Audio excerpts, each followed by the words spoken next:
I think it immediately it says we're live, but I'm gonna wait until I get a confirmation on this dashboard page. Okay, what's up, everybody? Welcome to another episode of Daily Refinement. This is our evening mastermind call. If you guys want to join, we have a morning one at 6 a.m. Pacific Standard Time, and now an evening one at 5 p.m. Pacific Standard Time. Today, there's not a ton of people on the call, so we're just going to do some basic Q&A. And so, if you guys in the chat have any questions, throw it in there because we're going to answer them live. I want to ask the people listening a few different questions. The first one is looks like Perry's has some access to some pallets in New Jersey, all clothing. So if you guys are interested, maybe email me at chris@dailyrefinement.com and I'll connect you with Perry if you are in the tri-state area and you want to pick up 85 pallets of clothing. There is I think you said that there's a small SKU list, or how did they send you a manifest? It's unmanifested. Okay. It's from this company, HalifaxNYC.com. That's their old website, but it's still up. Okay. So you can see what the stuff is. Where or if we just I wonder, I'm starting to get more and more of those opportunities. I don't know how to I think there's a way to just do a finder's fee and sell it to somebody locally, because there's so many people looking for inventory and we just need to connect to the right people. I've done a couple of wholesale lots on like Poshmark. There's a unusual hack, which is if you ship a 5-pound large flat rate box on Poshmark, it ships for $6.79, and that's $10 cheaper than the post office. And they have a fee, or I'm sorry, their fee is 20%. So on a $50 sale, they would take $10, which makes it $40 net.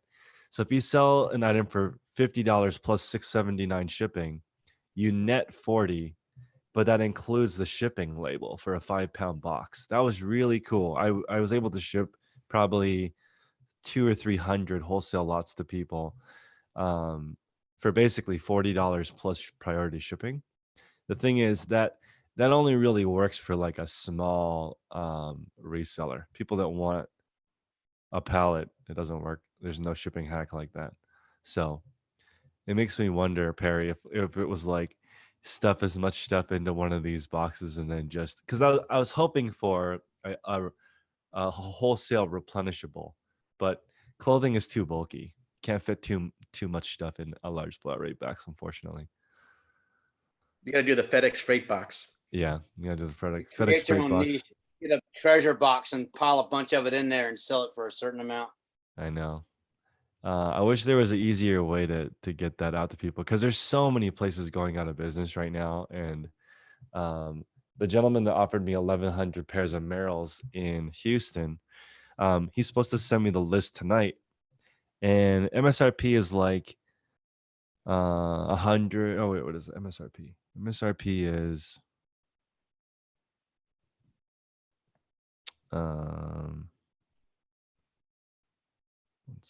MSRP is 193,000. It's all brand new Merrells. MSRP is 193,000. He's offering it for 33,000. So, like, Merrell's a really strong brand. Selling it at 50% off should be pretty easy. I bought a sample of 6 pairs. I already sold 2 for 80, and I paid 33 a piece, which is kind of a small margin, but I could get 1,100 of those, and that would be really interesting. But it's kind of difficult to determine, like, what is your value for your dollar. Plus I was thinking about it's in one 300 10 by 30 unit and half of another 10 by 30 unit. So it's 1.5 10 by 30 units in Houston. I was thinking about going down there and sending them 100% to FBA, right? Because then I wouldn't have to bring them back. But a lot of those shoes don't have listings, so you'd have to make a listing on Amazon, which isn't too bad, but I'm not like 100% sure I want to do that. But That company is also very restrictive. I think they own like Saucony, and yeah, they when you buy a liquidation from them, they require that you have a retail store. That's true. Oh, They that don't I didn't know that. they don't want you to sell it online, so you got to make sure that he's getting it from the right people, and that you don't get in trouble. And FBA sounds like you could have some Amazon issues. That's true. They may shut that down. That's technically gray market shoes. They don't want that. Because I got offered that. I got offered a bunch of Saucony running shoes, and I was like, "Whoa!" But I don't know. I can't get rid of them. And I I tried the know. shoe thing. You're brave, because the cost of goods on shoes, it just eats up your working capital so quickly. I know it's so expensive. I'm trying to think about if I want to go that route or not. I really like StockX and Goat for brand new shoes. They don't have Merrell though, or I would throw it on there. They pretty much only have sneakers, but dress shoes are not in that market yet. Okay, cool. Today we're going to talk about death piles to begin with. If you guys are in the chat right now, let us know how many items you have that are unlisted. Let's go with Dwayne. Dwayne, do you want to go over what kind of stuff you have unlisted, how much of it, and how do you plan to approach it? Most of it is stuff that was mine from when I first started listing everything. I've got computer parts down to circuit boards and memory cards and hard drives. I've got cords, remote controls, and then some just a few of the things that I've bought. Like my main thing are these houses that are collectible that are made of wood, and it's almost like a 3D house. Well, I have certain variations of those that still aren't listed yet, but other than that, most of everything I have as far as a death pile is just whatever I come across. Oh, and a stack of CDs from the 80s and 90s that I didn't originally intend to sell, but now that I have a nice new record player and have albums, I don't want the CDs anymore. What is your plan to tackle that list of stuff that you don't have listed? List is pretty much it. I have put a spending freeze on myself from buying anything new as far as sourcing goes until I at least get all of the new stuff I have up and the majority of the last of my personal stuff up. And then I'll start going out and sourcing and looking for other items. Okay. Those CDs are more valuable as a tax write-off.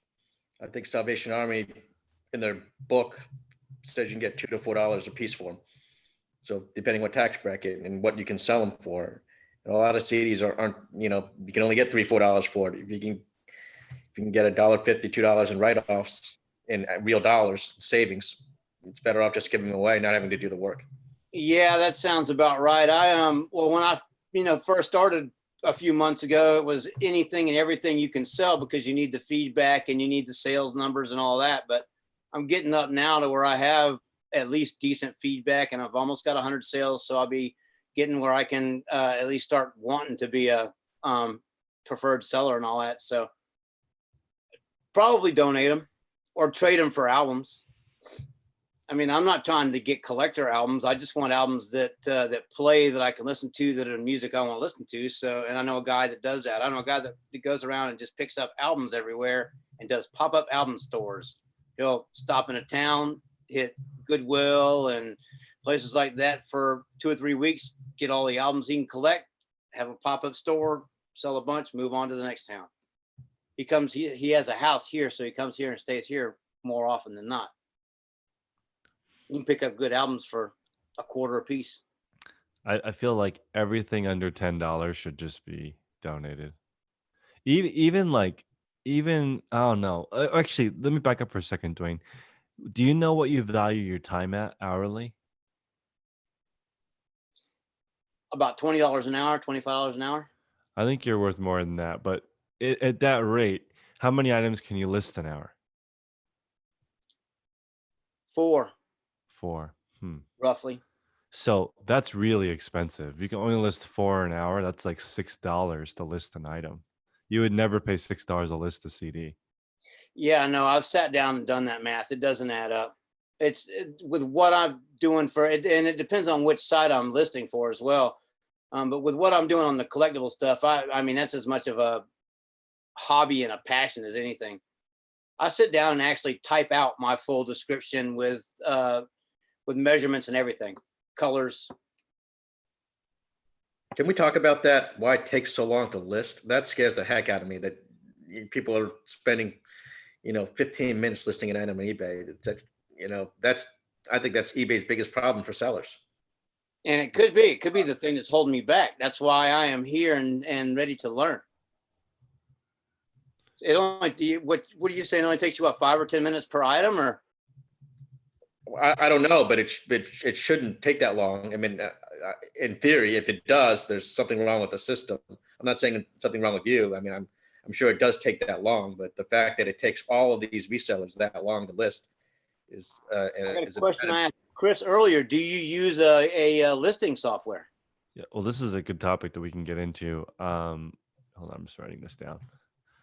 Listing time is huge. Maybe people in the chat can put how long they are taking to list in the chat. How long does it take you guys from start to finish to get something up? For me, it's roughly 6 minutes. That's photographs, putting it away. It's like 10 an hour. And then a reseller in Florida, Dave, he used to have a YouTube channel called Drive Time with Dave, told me that the industry standard is $11 an hour for 40 a day. That's like that's what the big companies pay for. If you go to BHFO, they're doing, if you go to their website, they have 150 people who work there that just list. Their expected output is 40 a day for 80 something dollars. $11 an hour. You're expected to do 40 a day, and they are as efficient as it gets. They do in an hour, they average 60 sets of photographs. That's really fast. Just the photo parts is only 1 minute. So okay, then we'll back up for a second to the listing software. So there's software like List Perfectly, which is you list on eBay, Poshmark, or Mercari, and it will download the item specifics. And when you open up a new browser, you can click whatever the new platform is, and it'll fill in those item specifics on the new listing. That's really quick. People are doing, I think people are transferring maybe 10, 12 listings an hour. So that's what I was asking you about. That's a great thing for a VA to do and a horrible thing for you to do. That's a really poor use of your own time to cross post, especially since if you're not missing. So advancing in integrity is saying BHFO is 40 a day, but they're also listing in quantity. You would be surprised that when I looked at their information, the majority of their stuff is single SKU. That's why they're such a powerful company, in my opinion, because when they buy those crazy closeouts, more than half of it is just one SKU. But I agree with you. I'm talking about 40 individual SKUs. They're listing way more than that because sometimes there's 10 of the same item. My wife just bought a purse from them, and they had 40 of the exact same purse, and they did 40 different listings, all on auction. Depending on what inventory they're getting, it's crazy. But imagine sell similar, new pictures, sell similar, new pictures. Tech and Sports, who's the fastest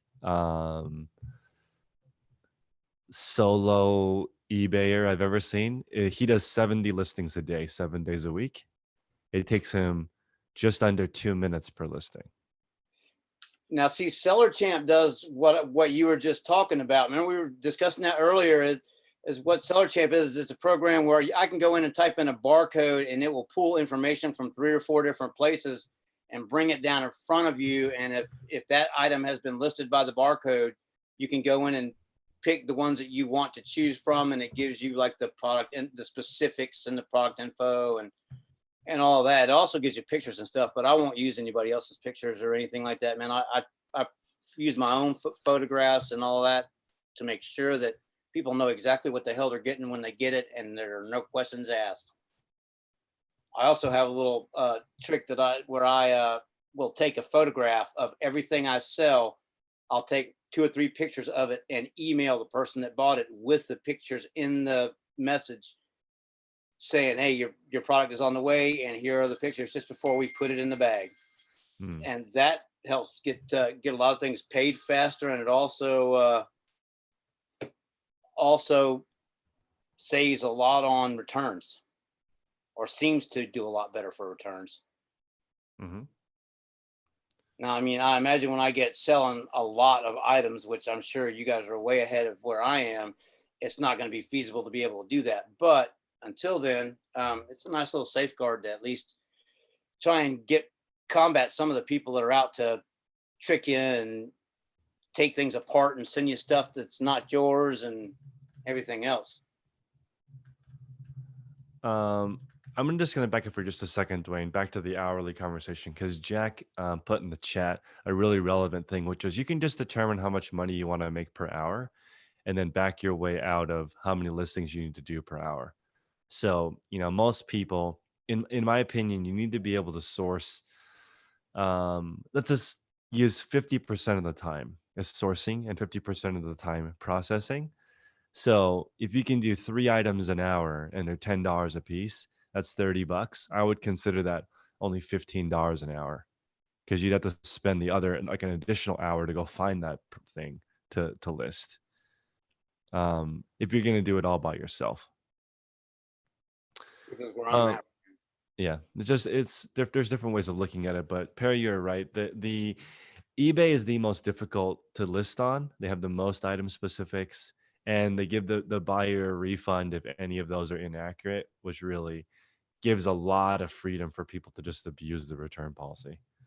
Yeah, and they do pretty easily. Mm-hmm. At least I seem to have noticed that a few times. Let's go with John. John, I don't know if we've met before. How's it going? Oh, I can't hear you. Let me see if there's you're not muted, but maybe the mic is not on. On the bottom left, there's a caret next to the mute button. You may want to select a different microphone.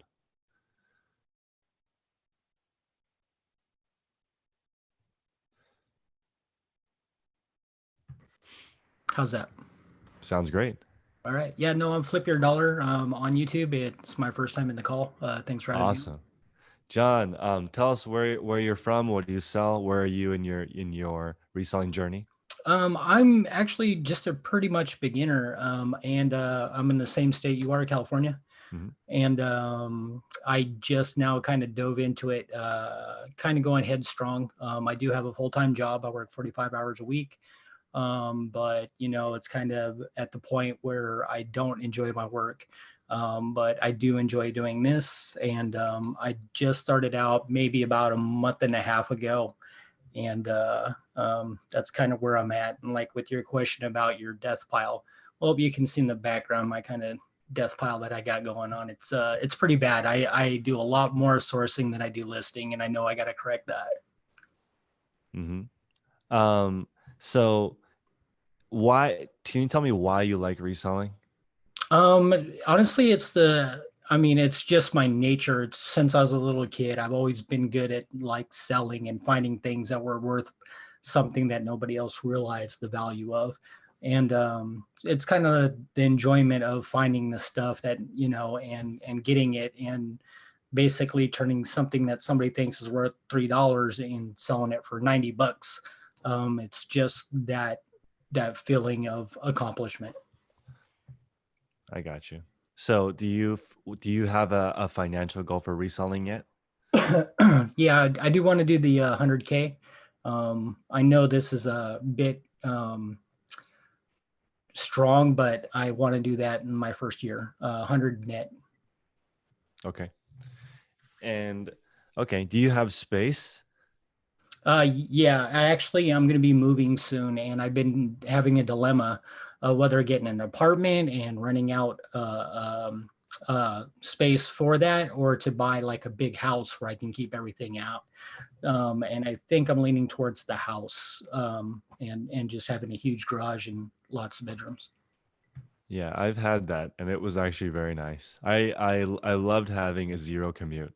Right. It was very cool. Now that I'm driving to the storage space, not as fun. Definitely feels more like a job. Yeah, exactly. Yeah. Especially with Cali traffic. Oh yeah. So for you, what is the biggest challenge you have right now? Right now, the biggest challenge is I'm trying to zero in everything. Like there's things that you know off the top of your head, like you can see it, you know, the value. I'm forcing myself into learning different products. Like I have no idea of like fashion. So, you know, I watch you and a couple other YouTubers and discuss like certain brands and stuff like that. And I throw myself out there and try to, you know, find the values of that there. I have been fortunate because I do have a bunch of wholesalers that live not live, but are not too far from me, and I do have a lot of capital I plan to invest in. So I can't wait to get into that part. But the learning thing is I just can't learn fast enough, and I want to, you know. I'm actually going to make a new recommendation tonight, which is I've been talking a lot with Ashley, Hustle at Home Mom, Uh-huh. and also Perry had mentioned on yesterday's call that, or I'm sorry, this morning's call, that if you have a system, if you just need to build a model. So I think everyone should have like a $2,000 net profit home business. And if it's running really tight and you have the whole process, I think smaller than that, you can't really understand. You don't have a system yet, but at $2,000, that's probably $5,000 to $10,000 in revenue. Then if you have that running tightly, then you can get another space and just do the same thing larger. So I think Correct. almost 95% of people who listen to my channel should just be tightening up the small home-based business where it's also really fun. And once you have that, you can grow as big as you want. There's a lot of financing options that are available. That's going to become more and more common as people grow. More and more stuff like PayPal working capital loans. But since they're moving to ADIA next year, it'll be all small business funding. I feel like banks love collateral. So if you have inventory, they're starting to understand that more, especially if it's brand new inventory. Banks have an easier time. Banks have an easier time lending for brand new stuff. Also, it's easier to get insurance for brand new items. When you guys start trying to run in that getting insurance, it's very challenging when it's pre-owned because you're just making up the cost. Let's go with Jeffrey. Jeffrey, good evening. Thanks Good for evening. joining How on the are East you? Coast. How's it going? Good. You? Doing all right. For here it's getting cold. It's like 60 degrees. So what about Yeah, over it's there? like 40 degrees here. Awesome. What are you working on? This weekend, I made a couple good contacts with some real estate people about Mhm. cleaning out houses and estates. And so I'm working on that. I also worked on my storage building, kind of getting that organized a little bit better. So I can basically, when items come in, I can put them in there and then find boxes for them to be shipped out and start listing them. Keeping up with the 5 items a day listing. Been doing that regularly. And I also started looking at some pallet stuff just for the sourcing of collectibles, because that's what I mainly do. Mm-hmm. You know, it's gonna, and the winter months here is probably gonna dry up a little bit, you know, because there's not as many yard sales, estate sales, or local auctions to go to. So I was trying to figure out where the best pallet, I guess, to kind of complement what I already do is. How do you buy pallets of collectibles? I don't know. That's why I'm still trying to figure that one out. I think it's not going to be collectible. I think it's going to be something more along the lines of electronics or toys, or I don't know. I don't know if I really want to get into the clothing ring. I know, no, it's a bit of a challenge. You definitely need a system. One store that you guys should, whoever is listening, you guys should check out Shop Material World. Put it in the chat. Shop Material World. They're a team of 9. They're in Brooklyn. They do, I think, 300 to 400,000 a month. It's just clothing. If you look at their store, it is like really streamlined, like 2 pictures every item, no measurements. And they have basically, they designed a consignment system for clothing to come in. So they have marketing that goes out on social media, online, and then people submit what they have and they send out an offer. People accept it or decline it. They send the goods in and it gets pushed out. And they originally were consignment, but now they just buy everything straight up, and it's amazing. But as far as streamlined way of getting pre-owned products, that's like the name of the game. Because the only downside with buying liquidation that's new is the cost. Like your clean, your estate clean out, if you can pull that off, it's almost like you can actually charge to go get that stuff. Yeah, that's what the one realtor I was talking to. I mean, people normally charge $1,000 to $1,500 a house to go clean it out. I know. But you still got to pay for the dumpster, and that Yeah. costs $600-700. I mean, so there's a cost in your time. So it's really kind of a break even, but you're getting the any salvageable products to sell. Yeah, that's I think, depending on where you live, the trucks that come and haul away the stuff you don't sell, that is an additional cost. You have the space to do it. So Yeah. and well, you already have the truck too. Yeah, I have a truck and a trailer, so it's really easy. Plus, 15,000 square feet is a pretty nice building. Yeah, you have a sweet setup. I love it. So, Cool. I think we had already discussed this, but Perry, it's kind of a personal question, but are you married? I am not. You are not. Okay. So, because I was trying to figure out what does your day look like? Is it just after work you can work on your project? What's your schedule look like? Very, very random, but I'm on the phone and the computer a lot. So I can do stuff. So kind of my system is I'm going to photograph everything first, and then with dedicated time, and then throughout the day, if I have downtime, I can just list. All I got to do is put something up or research. So kind of just random and not have so much daily goals, but more weekly goals, stuff I just got to get done.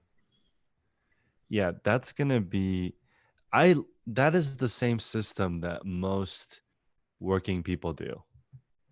They basically take photographs when they can, all in a batch, and then they just list as they go. I think that's just one of the most efficient systems to do.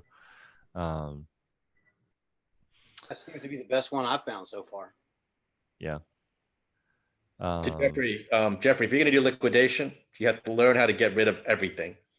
Yeah. I don't want a dollar store either.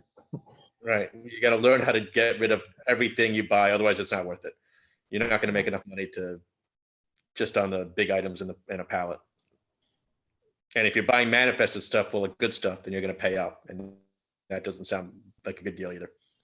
Well, I mean, there are other options as far as like liquidating the stuff that you don't want to sell. If you search around for like a local auctioneer and stuff like that too as well, that'll you can push stuff in that direction.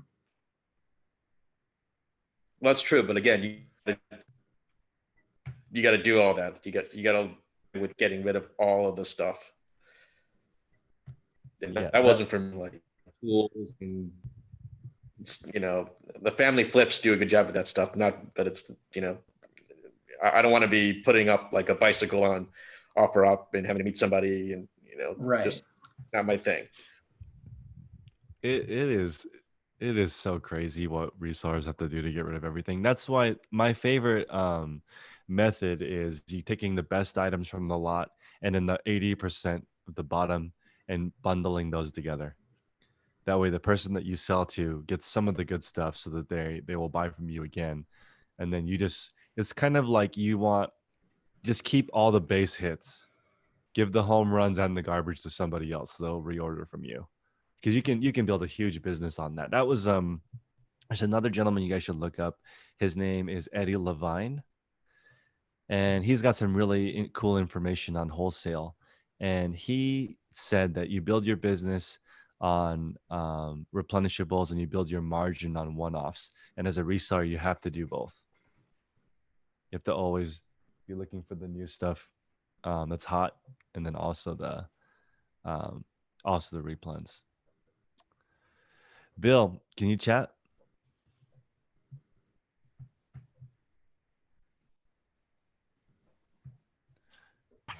Can you hear me all right? Yep. What's going on, Bill? What are you Okay, working great. Well, it's dark here in Florida, so I'm done for the night. No, actually, I have about 65 things I gotta ship up, box up for Amazon, and then when I'm done with that, I'm gonna spend about 3 hours doing a relisting of the eBay screw ups. Okay.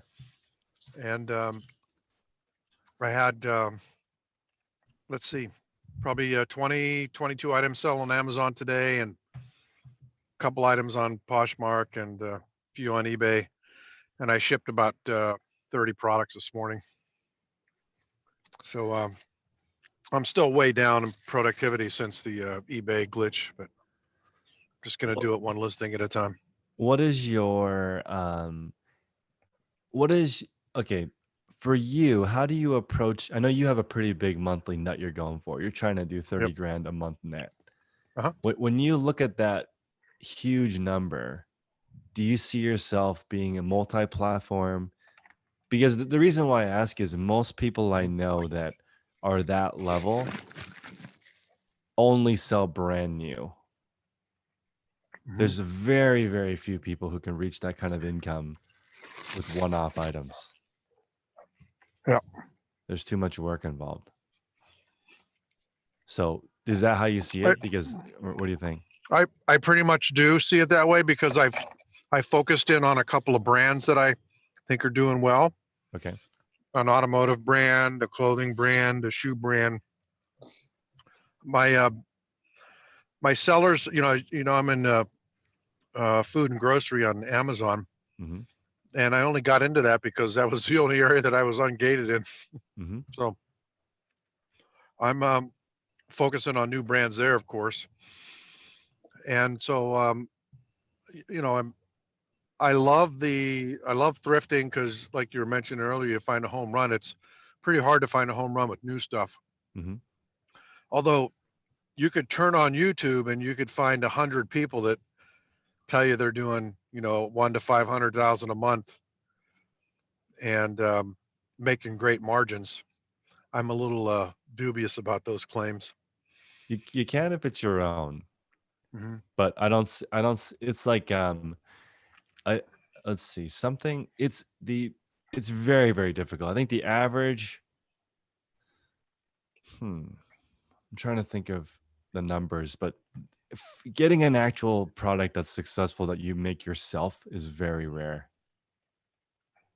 Yes. It's very uncommon, or at least it takes a while to build up. But The other thing, go ahead. I didn't mean to cut you off. Go ahead. No, I'm good. Go ahead. The other thing that I wanted to kind of pitch at you was, there are two courses that I've considered. Watch Me Amazon, which is 2,000, and Bo Crable, which is like 900 or 1,000. Mm-hmm. And I've considered them. I haven't written checks or anything.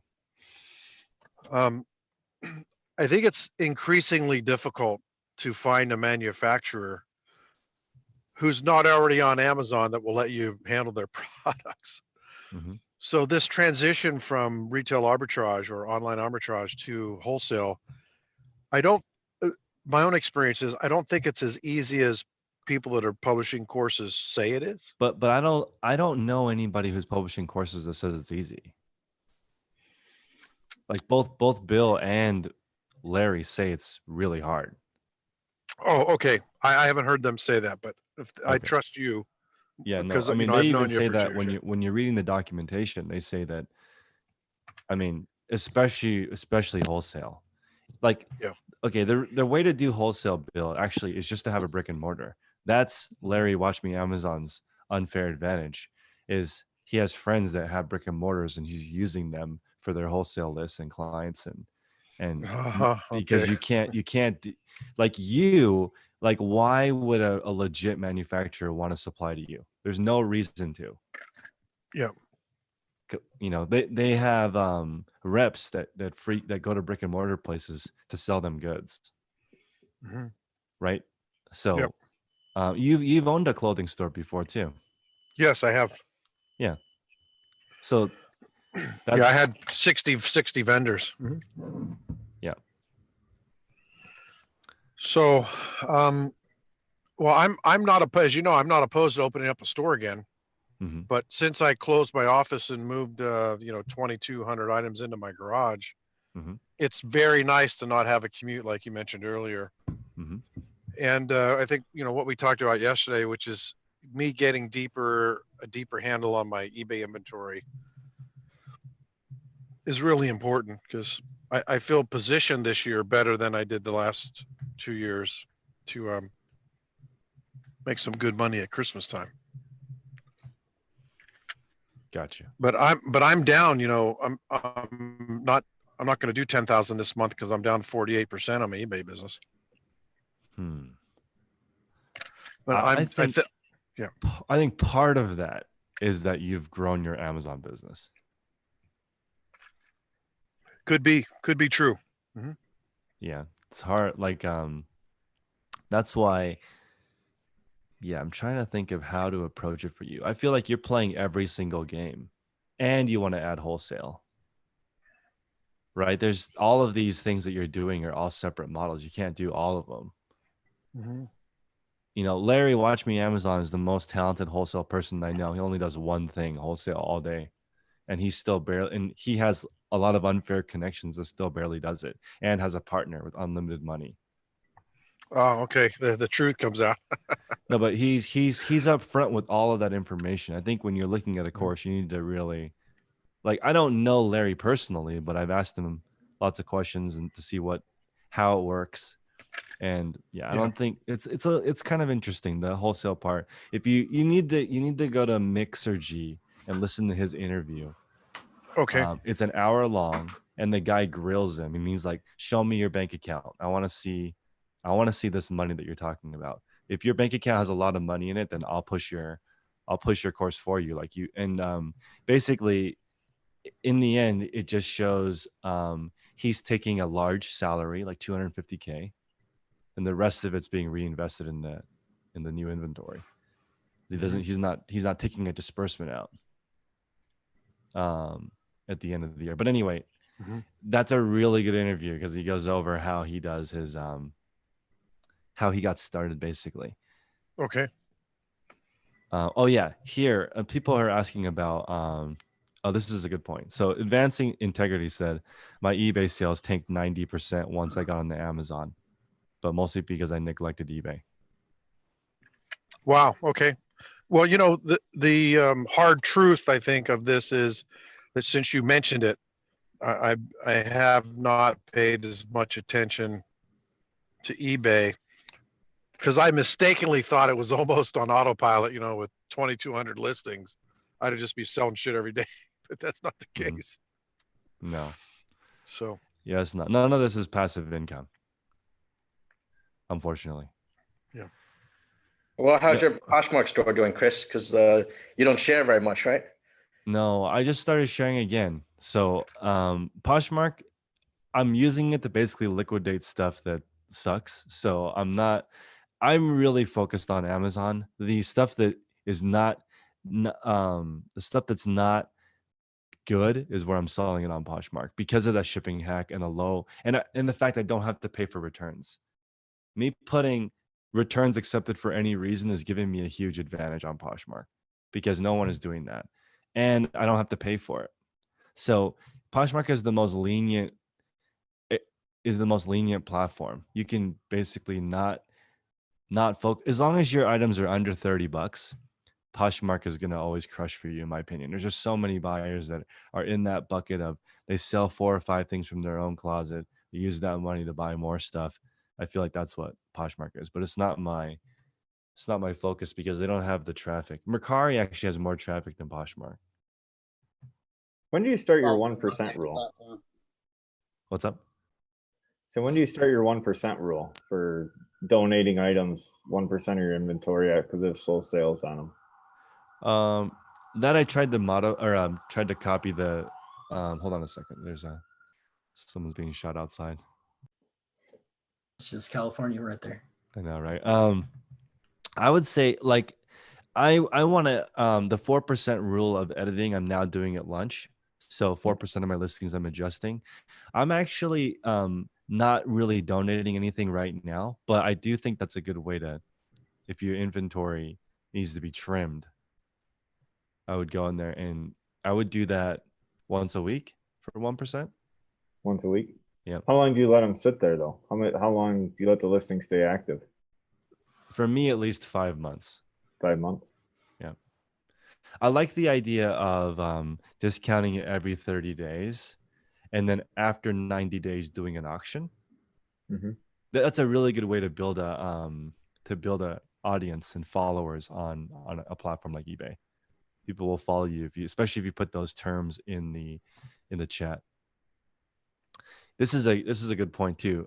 Bill, you've definitely made more progress than most people who buy the wholesale courses already.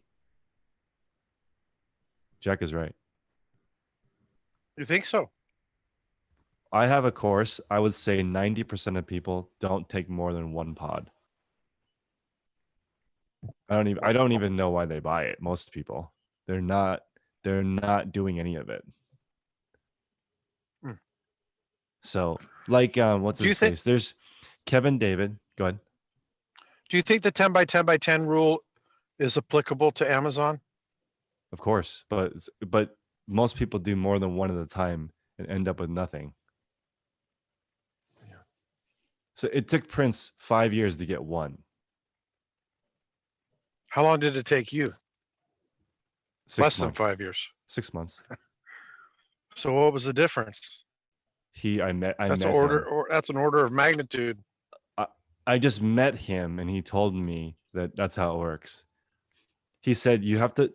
The best advice I got from Prince for the 10 by 10 by 10 rule was the first times you order from people, you don't expect to make money. You have to find something Okay. that's really hot. Don't expect to make money. Build a relationship, and then you can maybe be the only one. You can't make a lot of money and be the person they don't do business with people who can earn a lot of money from it. Like for example, this lot that I'm trying to get, and I am probably going to run into problems like Perry said with the if I decide to go with Merrill, I won't be able to send them into Amazon because I'm not gonna have a legitimate distributor agreement saying where I got them from. I can't just say I got them off the back of a truck. But with this gentleman, I said, okay, I'll buy 6 from you, but I'm not really making any money on the first 6. I'm just trying to get a relationship with the guy so that he'll take my call. And I learned that from Prince because he does that. But the thing is, I also have a much low Prince's product. He is one of 3 people that can sell it, and it's directly from GoPro. My relationship is not that hardcore. I can't share mine because somebody could just take it from me. Somebody with deeper pockets could take it. You could have really deep pockets and not take it from Prince. That's the big difference. Once he shared his store, Electronic Surplus Deals, nobody was able to copy him. Like people know what his store is, and Jack in the group bought some of the parts from him and resold them on Amazon with no issues.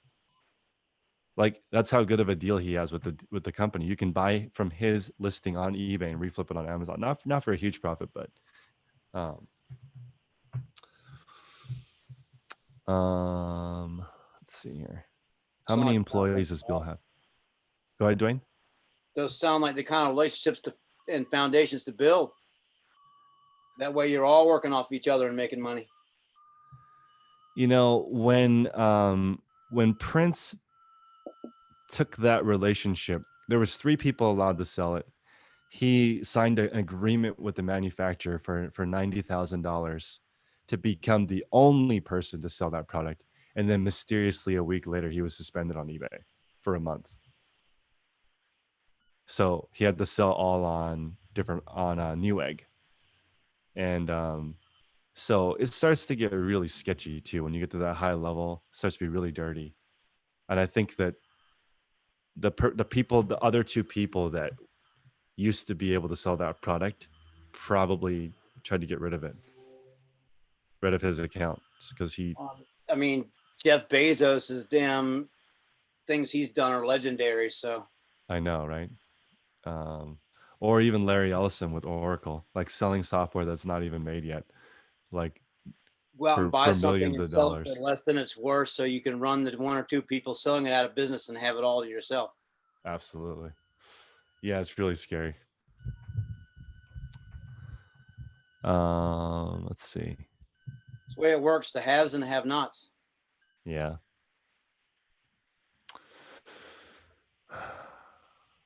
Yeah, this Jeffrey, is where you at on the East Coast, man? Buffalo, New York. Charleston, South Carolina. Oh, okay. Right down the coast from you, sort of. Yeah, where it's warmer. For now, yeah. It should be the rest of the winter, thank God. But we do get those nice windstorms that made me run like hell this summer. John, thank you for the super chat of $5. Yeah, I think it's I think that, you know, that whole saying that you just copy what's working, that applies to reselling. It does. I mean, the first few relationships you have with the supplier, build the relationship. Don't worry about how much money you make. And obviously, try to focus. Another thing I learned, Bill, about Prince is that he only buys things that sell quickly. He uses that cash flow to learn faster. It took him 5 years to get that first relationship with GoPro, but now he has, 97 replenishable products. And he's fully authorized by them too, huh? Fully authorized, and all of them keep falling off. Like there's another gentleman that always listens. His name is Shazad. He has 30 listings, and he says every day the price changes on all 30 of them. And that company, PharmaPacks, they say they readjust their pricing on 10,000 SKUs every 15 minutes. All of them. Shit. It's crazy. Like and that's also scary. The largest company on Amazon only has 10,000 SKUs. That's not that many. Yeah. That's the top company. Because Perry, when I met Perry, he said he wanted to have 10,000 SKUs, and I'm like, I have been close to that, and it's scary that the biggest seller in the world only has that, but they can reorder all of them. That makes me that makes me wonder if all of us can actually create a collective, and just like okay, so I'm gonna end the call on this tonight, but Jack Ma and Donald Trump had a conversation, which was very funny. But Donald Trump, they were talking about the future of the world, and Jack Ma said that in the last couple 100 years, the money has moved from royalty to big business, and in the next shift will be from big business to small business. I think that's true. I just don't know how we can all work together. You gotta trust each other, first of all. Well, there has to be a system for us to all. Start from there. There has to be some kind of peer-to-peer system, like Wikipedia or something, where everyone can collaborate and make it all work as one piece. That would be the way that makes this work. Because if everybody was working on a system, like for example, if the thing that Perry mentioned at the beginning of the call, which is that the hardest part is listing. The problem with eBay is that they're making the software so that it makes the most money. They're not making it so it's the easiest to use, because this is crazy. When this morning I sold a GoPro for $349. It was fraudulent. eBay sent me an email saying, we're still going to charge you the final value fee until we for right now, even though we canceled the transaction, we're going to keep the final value fee. Like, what? I don't even care about that right now. I want to see if there's fraud on this item or not. They're obsessed with basically charging listing fees. That's like a red flag. Like the Lindsay and Ryan Rinzi now, they talk about they don't want to sell on eBay because they feel like, why should I pay a listing fee if it's not going to, what? There should only be a final value fee if the service is rendered, as in you find me once you connect me with the buyer and the transaction happens, then take your money. Every other platform does that. eBay is the only one that charges you, especially for stale listings.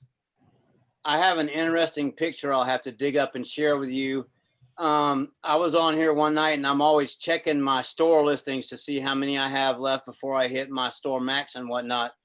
and stumbled onto a listing that said I had 370 something thousand listings between now and 3028. And then you know how you can flip them up and look below them or look under them. I flipped it up and there was another one and another one and another one. So I started taking pictures of them. And I called eBay the next day and asked them, what in the hell was that? And they were just like, oh, it was a glitch. But I still have the photographs of several of the pages where it said, you know, that it expired 25 years from now and I had 2 million more listings before I would ever be charged. I know. It's crazy. Chris, But I mean, where the hell did that come from? I don't know. Go ahead, Bill.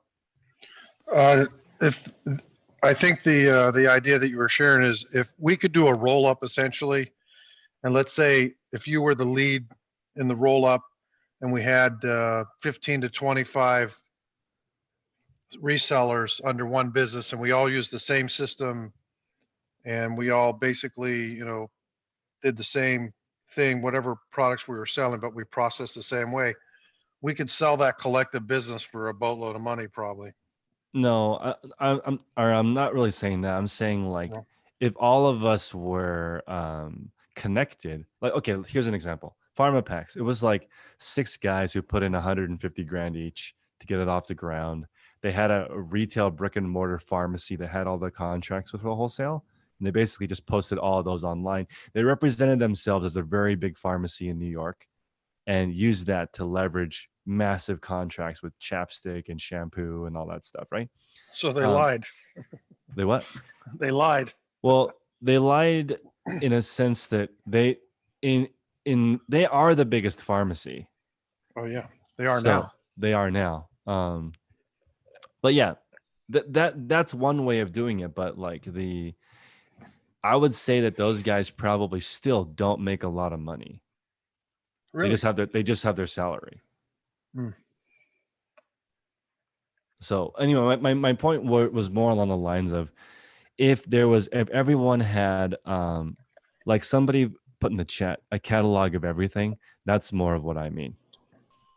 If every reseller, there's a reselling Wikipedia, Internet of Things with everything, then that would even the playing field. All the fees would be reduced and people would get a better deal and it would flatten out. I don't know how to do that. Seller's version of the Mason's handbook on the back of the internet. Yeah, it's going to happen somehow. Somehow the network of things will create itself and that will happen eventually. And I think that'll be the shift of, you know, That'll be the value of communication. Yeah. It'll happen on services first. Extra communication, we wouldn't have anywhere near the knowledge that we've gained for selling and acquiring or anything else. Mm-hmm. I mean, Chris, do you think if you focused on your energies on courses and so forth, the educational materials, would you make more selling that, or would you make more selling products to, you know, to consumers like you're doing now? It depends on, I know personally lots of people that have done $10 million in sales or more. There's thousands of people who've done that. I only know one person who sold $10 million in courses. And that person's been doing it for almost 10 years.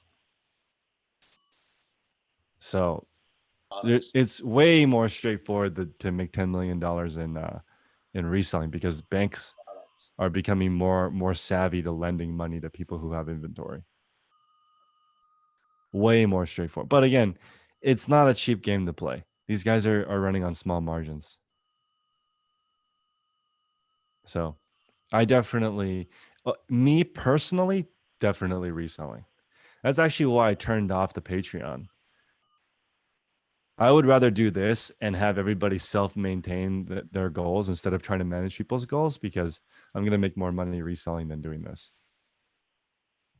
You know, it's too hard. When I was doing full disclosure, when I had a year ago, last year during this time, I had really specific mastermind calls where I would babysit everybody.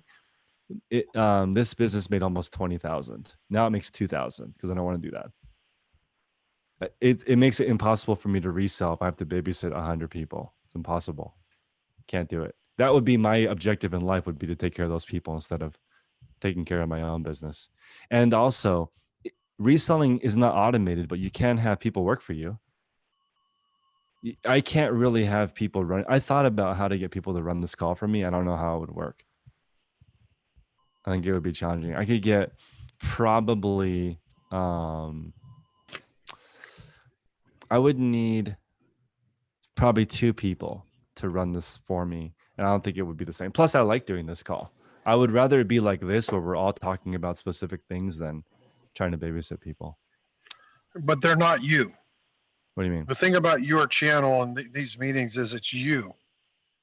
There's an automatic fall off. Even if it was Jack, who's very trustworthy and thoughtful and stuff, it's still not you. Yeah. Yeah, no, this is a one of those things where I'm the unfair reason. advantage. But yep, I gotta roll, guys. I'll see you guys tomorrow morning. Take care, everybody. Everybody in YouTube, have a great one.